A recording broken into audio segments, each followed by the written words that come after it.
Hey everybody. Oh, look. The feminine one is here. The little one. The little one. The little girl.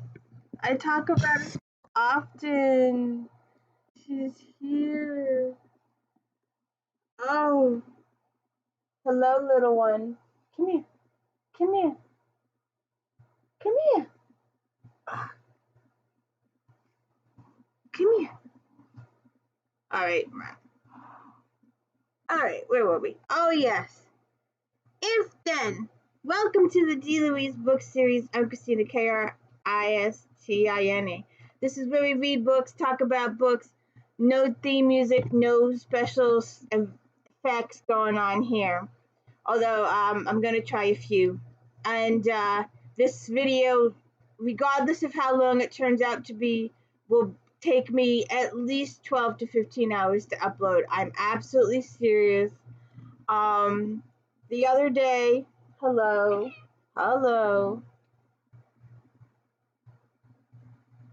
uh, where is it? Oh,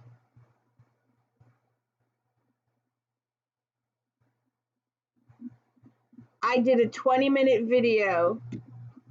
I don't know if you can see it.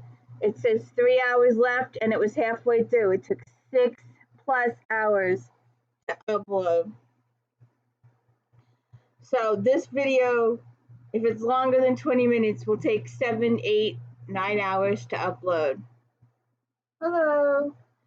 So please hit the like and subscribe. Let me know I'm doing a good job. Hope this is the 3rd episode in If Then. I hope you like it. It was spontaneous. This is spontaneous. So it's gonna have a lot of flaws. It's gonna be, I'm gonna have I'm not gonna be my brilliant self. Of course, I wasn't my brilliant self in the last 2 either. So this was really spontaneous. I saw it the other day and I saw this display. I was a victim of display, and I was short on time, so I just grabbed, and I missed a few important ones. When I got home, I went, "Oh, good God, I missed this and this and this." So we got to do a couple of these. So, and I am working on, and was working on, and this was supposed to be, and it's not going to be. Oh, look at that. Sci-fi. It was supposed to be a sci-fi thing, and we'll probably do that next week because I'm working on it. And because I was trying to do the sci-fi thing, and I got all massively depressed because the books that I wanted to talk about were books that I owned 6 years ago and gave away during COVID, and now I'm really, really upset and depressed about it. So I have to do this for the books that I want to talk about, because I don't own them anymore, and because they're hard to find and they're valuable. And I'm like, oh, why did I give them away? Why? But anyways, speaking of Missy over here, my good pal, I saw this display and I'm like, why the hell not? Let's go for it now, and we'll do sci-fi next week because I'm still working on the sci-fi and I'm still crying about it. So we're gonna have to do a couple of these when I figure it out. Do you like Lillian Jackson Brown? Braun. Braun. Or Carole, Carole,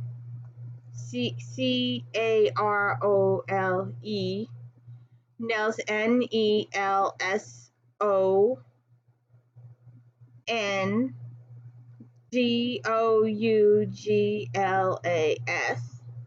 then you'll like these. So we'll do if you like Lillian Jackson Brown, The Cat Who Could Read Backwards. These are mysteries told with the cat as the point of view or the major character in the series. And Lillian, there's about 30 of them, but I've got about 10 here for you to go through. And they're not the first ones, and I'm disappointed that they're not the first ones, but we got some stuff going on here. Lillian Jackson Brown, there are 29 books thus far, and I believe it has been taken over by a ghostwriter. I'm not sure. But the first book was The Cat Who Could Read Backwards. The world of modern art is a mystery to many, but for Jim Quillen, it turns into a mystery of another sort when he is assigned for the daily flux and leads down the path to murder. A stabbing in an art gallery, vandalized painting, a fatal fall from a scaffolding. This is not at all what Quillen expects when he turns his reporter talents to art. But Quillen and his newly found partner Coco, the brilliant Siamese cat, are in their element, sniffing out clues and confounding criminals intent on mayhem and murder. That's the first one. Now this one, the second one here, I missed, but I did do a video on one of these books last year, so you'll have to check it out. I did all of KRISTA Davis, the Domestic Diva series, and I did one or two of these pausing. I didn't look. I should have looked. Again, I said this was a spur of the moment video, and I'm flawed. I didn't prepare too much, and I'm paying the price. But I did do some of these pause and clause mysteries last year for my YouTube channel. So you'll have to go check those out. I know I did several. Maybe I did them all. I might have done them all. But it's Pause and Claws Mystery from KRISTA Davis, and I'm going to have egg on my face when I discover I did do them all. There are 8 books. Yes, I probably did them all. Sugar Maple Inn in Wagfall, Virginia. I remember this, and I was complaining about the food. She was giving her dogs and cats gourmet food. She wasn't opening cans for them. She was preparing food. I remember doing this series, so you'll have to check out those videos. The Sugar Maple Inn in Wagtail, Virginia is the county's premier vacation hotspot for pet owners who can't bear to leave their furry friends behind. But the tourist town smells trouble when a killer goes on the prowl. Holly Miller's life has gone to the dogs. She has no job, her boyfriend's former flame is sniffing around, and a scruffy but lovable Jack Russell Terrier is scattering crumbs all over her borrowed car. But when she thought things couldn't get worse, a troubling phone call about her grandmother sends her rushing home to the family inn on Wagtail Mountain. The staff and frisky calico kitten named Twinkletoes adopts Holly and her new dog on arrival. But someone in this friendly town is bad to the bone. One of the employees at the inn has been killed in a hit-and-run accident, was looking anything but accidental. Now Holly and her furry companions will have to nose out the murderer before someone else gets nuzzled. And I do remember this series. She's feeding them the gourmet food, and she's becoming friendly. I don't think it was the cop. It might have been the ex-boyfriend. I don't remember if it was the cop or the ex-boyfriend. I know there was some angst going on there, so it might have been the new guy. And they had the nice little park, and they were finding the bodies under here, and they all had the interesting store names, and it was a town that didn't allow cars come through, and they had paths and stuff. So yeah, Jeffrey, check out my videos for this last year. And then Carol Nelson Douglas, the Catnap, the first episode of the Cozy Cat Mystery Series featuring pet detective Lily Knight Esquire, now offers a publishing industry expose. When Temple Bar 5'0" feisty redhead goes hot pursuit of a stray black cat, streaking through a publishing convention exhibit hall, she stumbles over a big-time editor lying dead. When Temple and Midnight Louie are on the case, the famous publishing mascots, a pair of Scottish Fold library cats named Baker and Taylor, are kidnapped for ransom. The pair must sniff out murder before Murder by the Book describes their fates. Midnight Louie is the funniest, hairiest, hard-boiled Noir detective on the plane.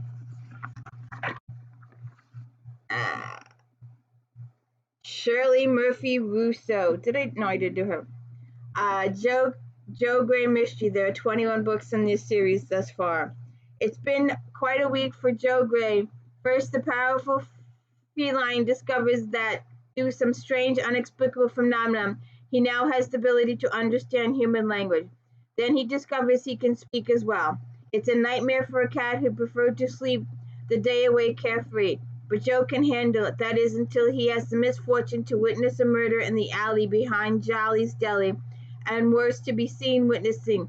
With all of his 9 lives suddenly at risk, Joe's got no choice but to get the bottom of the heinous crime, because his mouse hunting days are over for good unless he can help bring a killer to justice. And Rita Mae Brown. There are 32 books in the series, and I've got a couple, and we'll get to these in a minute. Wish You Were Here. It has 32 books in this series. Curiosity just might be the death of Miss Murphy and her human companion, Mary Minor Harry Harrison. Small towns are like families. Everyone lives very close together and everyone keeps secrets. Crozet, Virginia is a typical small town until its secrets explode into murder. Crozet's 30-something postmistress, Mary Minor Harry Harrison, has a tiger cat, Miss Murphy, and Welsh corgi Tucker, a pending divorce, and a bad habit of reading postcards not addressed to her. When Crozet citizens start turning up murdered, Harry remembers that each received a card with tombstone on the front and a message, "Wish you were here," on the back. Intent on protecting their human friend, Miss Murphy and Tucker begin to send out clues. Meanwhile, Harry is conducting her own investigation, unaware her pets are one step ahead of her. If only Miss Murphy could alert her somehow, Harry could uncover the culprit before the murder occurs and before Harry herself finds herself on the killer's mailing list. We have these two for Rita Mae. A Formidable Foe. Spring has arrived and the women of St. Luke's Lutheran Church are preparing for a homecoming. Harry, Susan Tucker, and friends are busy planting flowers to beautify the grounds. But a menace is afoot. First, the brewery owned by members of the gardening committee gets robbed. Then Jean Cardell drops dead at a charity auction, intentionally poisoned by a fatal weed. Harry knows but can't yet prove the murder and thefts are related. With the help from her feline sidekicks, Miss Murphy and Pewter, as well as T. Tucker, the corgi, and puppy pirate, Harry sets out to stop a killer before they strike.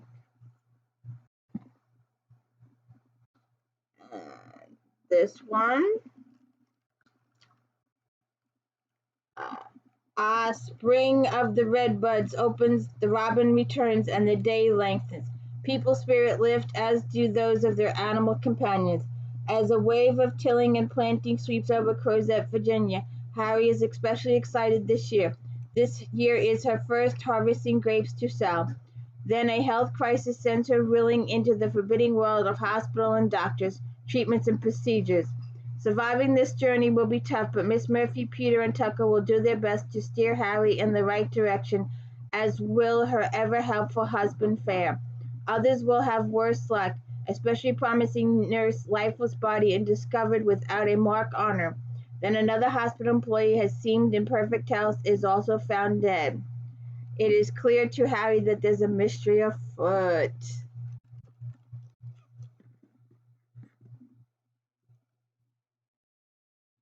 Cleo Simon, an incantation to cats. There is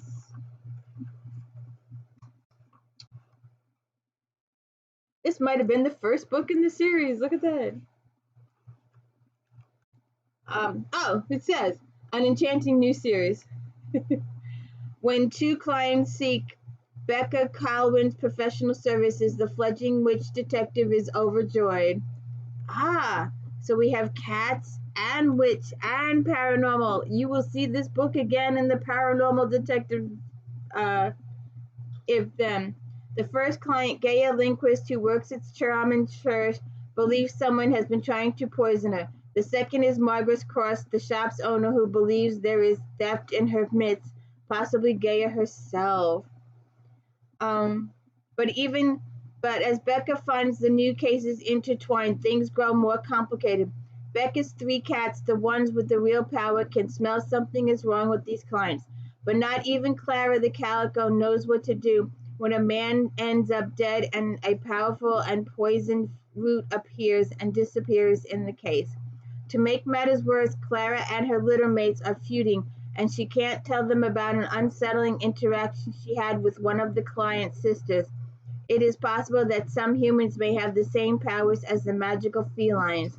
What does this mean for Clara's beloved Becca and for the potent poison that has already taken one person's life? Sophie Kelly, Pause to Remember. This is 1, 2, 3, 4, 5, 6, 7, 8, 9, 10, 11, 12, 13, 14, 15. 15th in the series. So you will have quite a few. Curiosity Thrilled the Cat, Slay of Paw, Copycat Killing, Cat Trick, Final Cat Call, A Midwinter's Tale, Fake Paw, Pause and Effect, A Tale of Two Kittens, The Cats Came Back, A Knight's Trail, A Case of Cat and Mouse, Hooked on a Feline, Whiskers and Lies, and Pause to Remember. What? When a water leak repair results in a body being found between the walls of the store run by Artist Co-op that Catherine's friend Maggie is part of, everyone is completely mystified as to whose body it is and who hid it there. But as dust settles, Kathleen's fiancé, Detective Marcus Gordon, begins to suspect that the body could belong to a young woman who disappeared more than 30 years ago. Aren't you cute? There she is. Sorry. Sophie Kelly. Oh, I've got 2 of her. Miranda James, 6 Cats a Slaying, and Careless Whiskers. Let's see. So this book is first. There might be more, but as of this printing, 1, 2, 3, 4, 5, 6, 7, 8, 9, 10, 11, 12. 12 books in this series thus far. There's probably a few more because this is also it's probably 2 more. So we're pretty good there. 6 Cats a Slaying. Let's see. December 25th is right around the corner, and Charlie is making his list and checking it twice. He's doing his best to show some peace and goodwill towards his nosy neighbor, Jerry Albright, a real estate agent who seems to have designs at his house, and maybe on him as well, while preparing for a very important role indeed, his first Christmas as grandfather. The last thing Charlie expects is to gain several new additions to his family. Charlie finds a box on his doorstep with 5 kittens inside and a note begging him to keep them safe. With Diesel's help, Charlie welcomes the tiny felines into the Harris household, just as Jerry decides it's time to throw a lavish holiday party. Determined to make her mark on Athena, Jerry instead winds up dead at her very own party, though attempts to dig into her past come up empty. Charlie and his girlfriend Helen Louise witness 2 hearted exchanges involving Jerry before her death, one with a leading citizen, and another with the wife of a good friend. Whiskers. Charlie Harris has sworn off all investigating murder and mayhem after a recent close call. Instead, he is delighted to cheer on his daughter Laura, who is starring in a production of Careless Whispers. The theater department at Athena College is debuting the play written by a fledgling